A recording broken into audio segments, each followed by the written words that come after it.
अस्सलाम वालेकुम। आज की इस वीडियो में हम बहुत इंपॉर्टेंट सा टूल डिस्कस करेंगे, वो है पेन टूल। लेफ्ट साइड पे आपके पास ये गिवन है पेन टूल और आप इससे अपनी मर्जी से ऑब्जेक्ट्स ड्रॉ कर सकते हैं। यहाँ पे ऊपर आपके पास शेप और पाथ गिवन है। अगर आपने ऑब्जेक्ट ड्रॉ करना है तो शेप पे इसको रखेंगे, और अगर पाथ ड्रॉ करना है तो पाथ पे हम सेलेक्ट कर लेंगे। राइट नाउ हम क्योंकि शेप ड्रॉ करने लगे हैं तो हम इसको शेप पे रखेंगे। अच्छा, जो शेप हम पेन टूल से ड्रॉ करते हैं वो वेक्टर होती है। वेक्टर और रास्टर में क्या डिफरेंस है?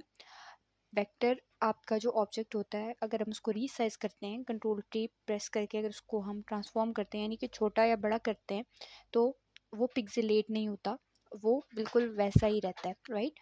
लेकिन आपकी जो इमेज पिक्सल्स बेस्ड होती है या रास्टर होती है, उसको अगर आप रीसाइज करते हैं तो वो पिक्सेलेट हो जाती है या वो ख़राब हो जाती है छोटा बड़ा करने से। बट वेक्टर आपका कभी भी ख़राब नहीं होता, चाहे उसको जितनी मर्ज़ी आप छोटा कर लें या फिर बड़ा कर लें, वो वैसे ही रहता है। सो आज हम पेन टूल से वेक्टर्स बनाएंगे और एक सिंपल सा वेक्टर हम क्रिएट कर लेते हैं। जैसे हम क्लिक करते हैं तो आपके पास ये एक एंकर पॉइंट ड्रॉ हो जाता है। जैसे जैसे हम क्लिक करते जाते हैं तो आपका कंप्लीट ये एक शेप बनती जा रही है, और जहाँ से आपका ये स्टार्ट हुआ था शेप, अगर हम उस एंकर पॉइंट पे क्लिक करते हैं तो ये कंप्लीट शेप बन जाती है।